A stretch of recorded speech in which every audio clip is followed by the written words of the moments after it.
Fala investidor, fala investidora, tudo bem com vocês?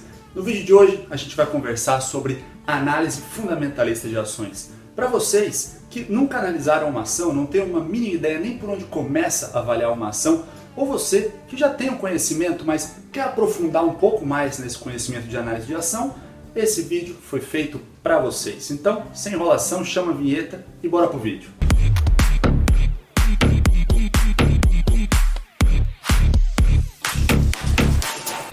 Bom pessoal, então antes de começar esse vídeo, antes de eu começar a mostrar os indicadores para vocês, vocês precisam entender que avaliar uma ação é muito mais do que olhar o preço no home broker, olhar o preço num site que você estiver avaliando as ações. Você, antes de tudo, precisa entender que aquela ação reflete a participação numa empresa. Então, se você estiver investindo naquela ação, você está investindo na participação de uma empresa. É verdade. Por que isso faz sentido? Porque uma análise fundamentalista, diferente de uma análise gráfica, mas uma análise fundamentalista, que é o que eu prego nesse canal, a gente vai estudar a empresa. Estudar o número pelo número, estudar o preço da ação, não faz sentido nenhum. Por quê? Eu tenho que estudar a estrutura daquela empresa. Eu tenho que estudar os fundamentos daquela empresa. Vai fazer sentido para mim investir numa empresa que ela tenha fundamentos que vão de acordo com aquilo que eu busco. Então, a gente estuda uma empresa e não uma ação. Tendo isso na cabeça, faz muito sentido. E aí a gente vai para a nossa primeira parte da avaliação, que é estudar os fundamentos de uma empresa. Mas agora vocês podem falar para mim assim: ah, Thiago, não faz sentido nenhum eu avaliar uma empresa pelos números da empresa. Eu vou avaliar pelo preço da ação. E no curto prazo, de fato, isso pode destoar. Porque no curto prazo, uma ação é especulativa. Agora, no longo prazo, eu vou até deixar um exemplo para vocês aqui do lado, aonde o preço que aquela ação está sendo negociada e o lucro daquela empresa refletido nas ações, eles tendem a caminhar juntos no longo prazo, como você pode ver alguns exemplos aqui que eu estou colocando para vocês. Entendido isso, fica fácil a gente entender que a gente tem que avaliar uma empresa. E se eu estou estudando uma empresa, eu quero ter no meu portfólio empresas boas, eu quero participar da sociedade de empresas boas. Eu também. Então, na hora de avaliar uma empresa, eu vou escolher empresas lucrativas que geram lucros e lucros crescentes ao longo do tempo, porque eu quero que essa empresa lucre cada vez mais e com margens cada vez melhores. E aí vocês podem falar para mim assim: ah, Thiago, então é só avaliar o lucro da empresa. Mais ou menos. Pode ser, esse é um indicativo sim, só que a gente tem que observar outros indicadores, porque a gente tem que observar aonde estão as margens e aonde estão os maiores ou menores gastos daquela empresa, e isso vai fazer sentido porque cada setor estudado a gente tem que observar indicadores diferentes, e aí começa a tornar um pouco mais complexo, e eu vou facilitar toda essa complexidade para vocês no vídeo de hoje. Então, eu vou pegar aqui, ó, no passe de mágica eu vou trazer a minha cola, então, ó, 1, 2, 3 e... Aqui, ó, minha colinha, super mal feita, mas vamos lá que eu vou trazer um exemplo para vocês que vai ficar fácil de vocês entenderem como que as empresas geram lucro e como que elas geram resultado. Para alguns pode parecer muito simples, pode estar muito claro na cabeça de vocês, para outros pode não ser tão assim. Se eu tiver essas pessoas com o mesmo entendimento, fica muito mais fácil vocês entenderem os indicadores nos próximos vídeos que eu vou trazer no canal. É, tá bom. Então vamos lá, pessoal. Nesse exemplo eu vou trazer uma empresa X que vende um determinado produto a R$20 a unidade.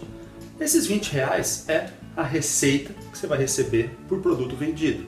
E os custos para produzir aquele produto, no caso da matéria-prima, a gente vai falar em torno de R$12, certo? Então, se você tira a receita menos os custos, o lucro por cada produto vendido, a gente está falando em torno de R$8. Que lucro é esse? Esse é o lucro bruto, porque está considerando apenas os custos com a matéria-prima.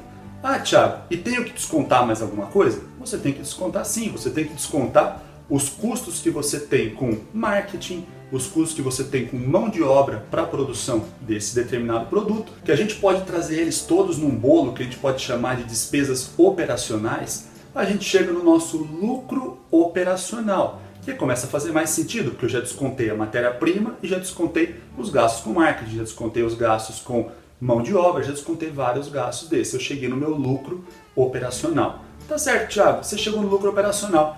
Qual o outro nome que ele é muito famoso no sistema financeiro de lucro operacional? A gente pode chamar de EBITDA. O que é o EBITDA? EBITDA, do inglês, agora eu vou arrastar no inglês, hein? É Earnings Before Interest, Taxes, Depreciation and Amortization. Que nada mais é do que os lucros antes de juros, algumas determinadas taxas, amortização e depreciação. Se eu desconsidero a depreciação e a amortização, eu considero que isso me tem um custo de 50 centavos para esse meu produto, eu vou chegar no EBIT. O EBIT nada mais é do que esses lucros antes das taxas e dos juros. Só para vocês não perderem no exemplo, eu coloquei aqui que eu tenho uma taxa de amortização e depreciação de 50 centavos por produto produzido. Então, a gente está chegando aqui no valor de 5,50 do EBIT. Quando eu tiro as taxas e os impostos, que aqui a gente pode considerar imposto de renda, taxa sobre produção e todas as taxas, que a gente sabe que o Brasil é muito bom em ter taxas. Então, estou colocando o valor em torno de 2,50 por produto produzido. E depois de todos esses cálculos, todas essas considerações, a gente chega de fato no lucro líquido, que é quanto de lucro que aquela empresa de fato recebe por cada produto produzido. Então a gente saiu de uma base de venda de R$20 para chegar num lucro líquido de R$3 nesse exemplo. Tá bom, Thiago, a empresa deu lucro. E o que ele pode fazer com esse lucro? Aí existe basicamente 3 caminhos. A empresa pode manter esse lucro com os controladores. O que eles podem fazer? Eles podem manter como caixa da empresa, eles podem utilizar para aumentar a quantidade de mão de obra e com isso aumentar a quantidade de produto, eles podem aumentar a quantidade de matéria-prima, essas são as funções desse lucro mantido para a controladoria.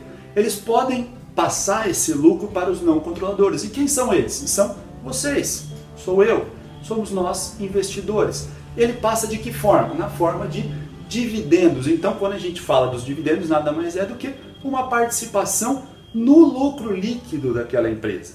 Então, o dividendo é uma segunda forma. E a terceira, ele pode investir, não em matéria-prima, mas ele pode investir em construir um novo galpão para aumentar, de fato, naquela empresa.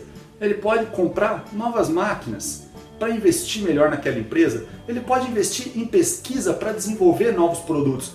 Esse terceiro caminho do lucro a gente chama de CAPEX, que é o Caixa Expenditure, que nada mais é do que investir na própria empresa em produtos duráveis para aumentar o nosso processo e o desenvolvimento e, consequentemente, aumentar o lucro total da empresa. Agora vocês entenderam toda a parte operacional de uma empresa, mas tem um outro lado, tem uma outra forma das empresas ganharem dinheiro? Tem pelo lado financeiro. Por quê? Toda empresa precisa de caixa.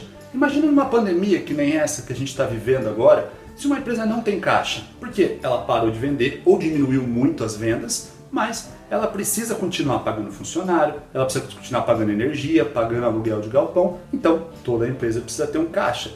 É verdade. E aí o que ela faz? Ela pega esse caixa e coloca na poupança? Não! Não, ela não vai fazer isso, porque ela também deve assistir esse canal e ela sabe que poupança não gera lucro nenhum. Então o que ela faz? Realiza investimentos. E esses investimentos trazem um lucro, porque ela investiu em algum lugar. Esse lucro, ele nada mais é do que uma outra forma de lucro, só que agora é o lucro financeiro dessa empresa. Não é mais um lucro operacional, é um lucro financeiro. Então a gente tem esse outro caminho financeiro. Beleza, Thiago, a gente sabe que agora a empresa tem lucros financeiros. Mas ela também tem despesas financeiras? Tem também. Por quê? Uma empresa para crescer, ela precisa contrair dívidas. Contrai dívida, consegue o dinheiro e cresce. Contrai dívida de que forma? Na forma de financiamento, no caso de empresa, na forma de debêntures que ela pode emitir e conseguir dinheiro dos investidores. Existem algumas formas dessa empresa conseguir dinheiro. Então, esse valor que ela conseguiu e esses juros que ela precisa pagar de volta é a dívida da empresa. E assim eu chego na dívida bruta. Como que eu faço para chegar na dívida líquida? Eu pego a dívida bruta e subtraio o quanto que eu tenho em caixa. Caso essa minha dívida líquida seja positiva, significa que eu tenho mais dívidas do que dinheiro em caixa. Agora, se essa minha dívida líquida for negativa, significa que naquela minha conta eu tenho mais caixa do que dívida. Então, a minha empresa tem caixa para poder investir, para poder realizar outras ações, ou sabe que essa empresa é saudável porque ela tem um caixa para passar por momentos de crise. Ah, agora eu entendi! Beleza, agora a gente entendeu que existem os lucros operacionais, que existem os lucros financeiros, mas existe alguma forma de eu juntar esses dois? Existe, e existe um indicador que ele é muito utilizado no mercado financeiro, que é a dívida líquida sobre o EBITDA, ou nada mais do que a dívida líquida pelo lucro operacional. Então, se você tem uma dívida líquida muito alta para um valor operacional, um lucro operacional baixo, você vai ter um valor dessa relação muito alto. E isso pode não ser saudável para a sua empresa. Ela tem muitas dívidas, portanto que o caixa dela comporta.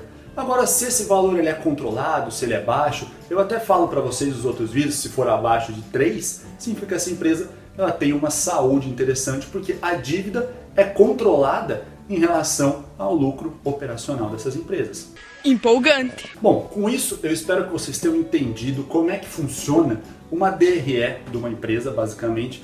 Isso vai fazer todo sentido para vocês. A nossa avaliação tem que ser feita em cima de uma empresa e não simplesmente de um ativo. Eu sei que para algumas pessoas conversar sobre um DRE da empresa pode parecer uma coisa muito simples, para outras pode parecer algo muito complexo, mas eu quero que vocês entendam que investir em uma ação nada mais é do que escolher uma empresa para se tornar sócio. E eu só escolho empresas para tornar sócio que eu acredito no business e uma empresa que é lucrativa, porque eu não vou me tornar sócio de uma empresa que não traz lucro e não traz nada de novo para a comunidade. Ainda bem. Agora eu quero saber de vocês. Vocês sabiam, vocês entendiam alguma coisa dessa noção administrativa das empresas? Se vocês entendiam, comenta aqui embaixo. E se faltou eu falar alguma coisa, comenta aqui embaixo também. Fala pra gente aprender cada vez mais, porque eu também quero aprender muito com vocês. Então, sem mais, eu fico por aqui. Nunca se esqueçam que mente blindada, corpo saudável e o bolso cada vez mais cheio. Aqui quem fala é o Thiago Bompadre e esse é o Marombeiro Investidor. Valeu!